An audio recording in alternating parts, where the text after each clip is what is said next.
Hello, Phil Morris here, the Time and Time Photographer, picking up from where I left off with the last video blog where we went through and we made some major edits to the eyes, replacing the irises.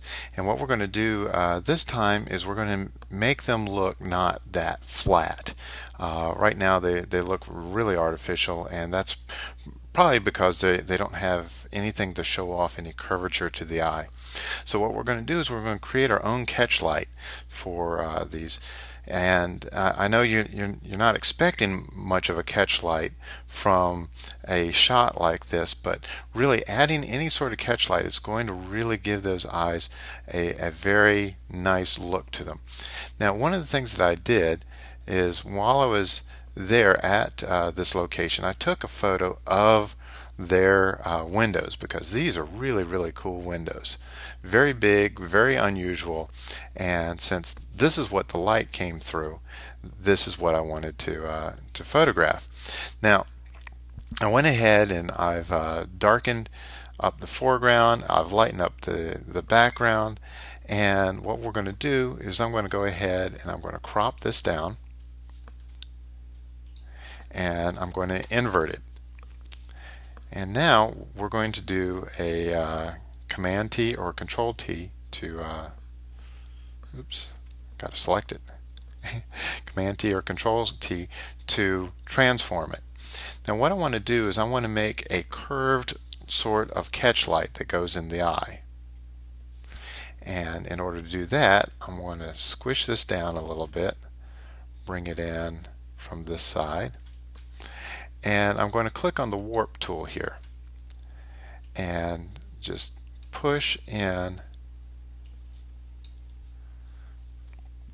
and start pulling this in here and here to give that sort of curved look.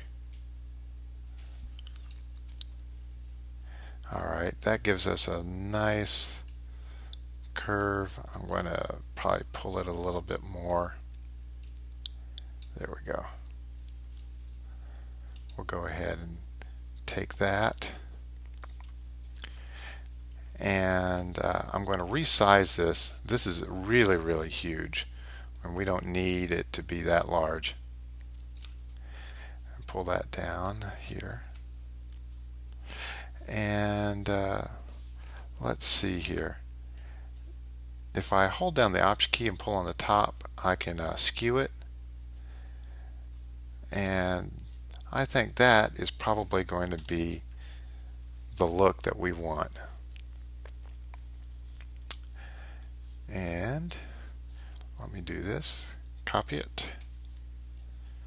I'm going to paste it in a new layer so I can get rid of this background gray.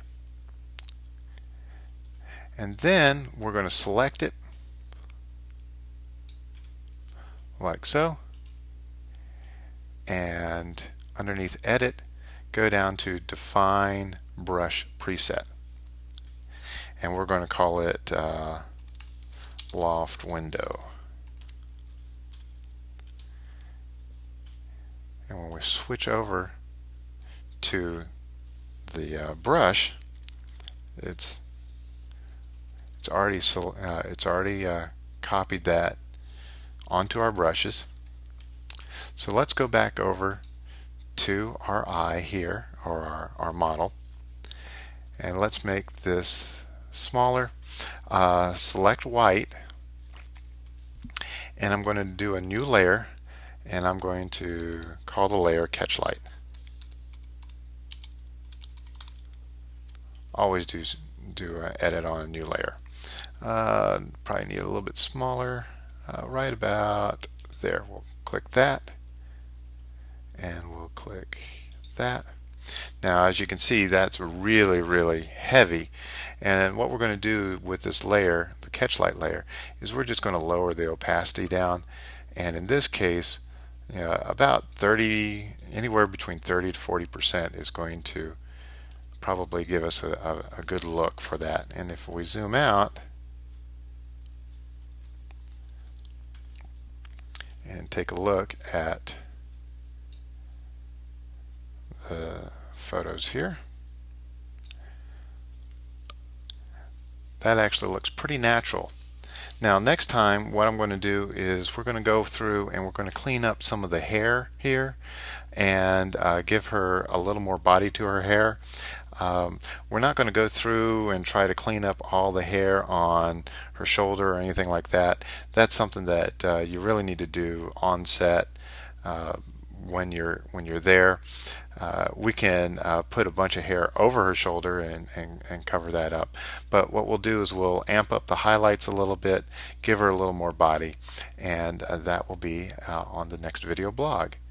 And once again, my name is Phil Morris, the Time and Time Photographer. Thank you for listening and watching.